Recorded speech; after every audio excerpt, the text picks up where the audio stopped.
Hello, I'm Joe Williams from the Fire Brigades Union. I'm here at FBU headquarters in Kingston, South London, and I'm with the General Secretary, Matt Wrack. Matt, so Brandon Lewis, the Fire Minister, recently convened a round table of various people from the fire and rescue services across the country.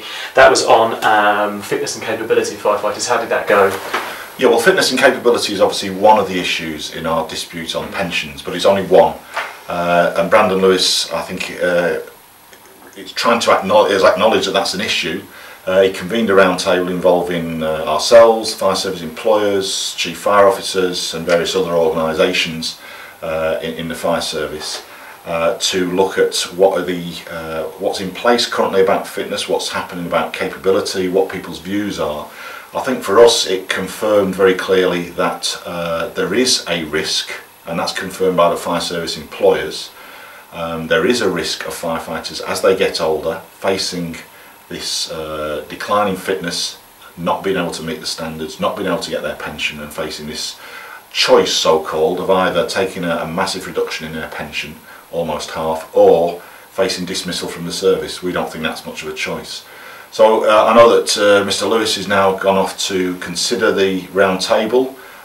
He's gone off to, he's taken consultation responses from various organisations in writing, so we put a response in and he's going to consider that, and we'll see what comes out of that.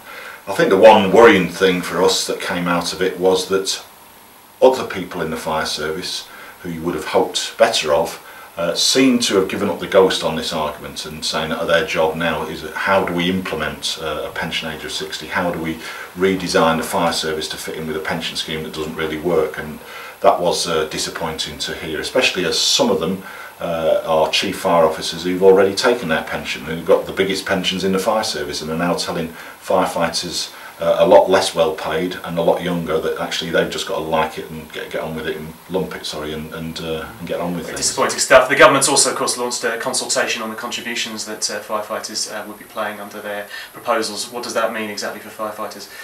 Yeah, so we've had 2-year contribution increases so far. This is the 3rd year, although for some members, for members who are in the new firefighters pension scheme, they're going to have a further increase in 2015. So there is a proposal now out for consultation in England for contributions to increase again in April next year. That's April 2014. We now expect the same proposals to come in Scotland, Wales and Northern Ireland, although we haven't got those as yet. And again, that's really disappointing. It's ignoring the evidence that we've put in, that they're putting the costs up, they're pricing people out of the schemes. We know that a lot of members have considered opting out, for example.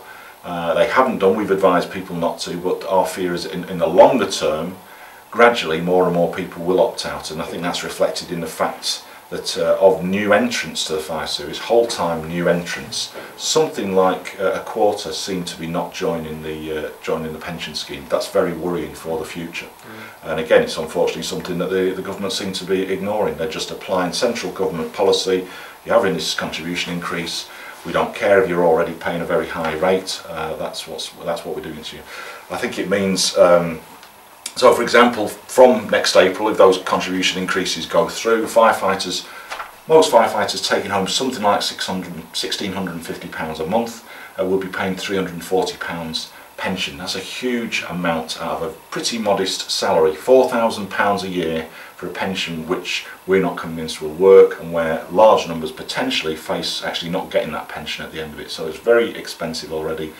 The government needs to wake up and listen to the evidence and change tack on it. So firefighters in England and Wales will again be on strike today and the day after over pensions. This will be the 5th and 6th time that they'll be on strike. Let's remind ourselves, what exactly are firefighters and the FBU trying to achieve through this industrial action? Well, we're trying to achieve a settlement to our pensions dispute. Unfortunately, we haven't made progress on the key issues. Despite the nice words we get from the government, they've not addressed the issues. They're putting up our contributions again, as we've just discussed. They haven't addressed the no job, no pension threat. They haven't addressed the fact that thousands of our members were promised a pension when they joined the service, have paid thousands of pounds into their pension scheme. They've kept their side of the bargain. The government are now ripping that agreement up and saying, no, you're not getting the pension you were promised, you've got to work 10 years longer or so, and you've got to pay a lot more for it and get a lot less out of it. So that's why people are angry, that's why people are taking strike this evening and tomorrow evening. We hope that it will mean that Brandon Lewis comes back to the table and actually negotiates, because despite what the government are saying, we haven't met the government to discuss pensions in detail since mid-October. And that's immensely frustrating. If you look at our letters that we've written to the Minister during that period, every single letter said we're very happy to meet to discuss these issues. They haven't taken up that proposal, so that's the frustration. But equally, talks, we want talks that actually go somewhere. There's no point sitting around the table and not getting anywhere. We want talks that actually solve the problem, and that can be easily done in various ways. Okay, Matt Wrack, thanks very much.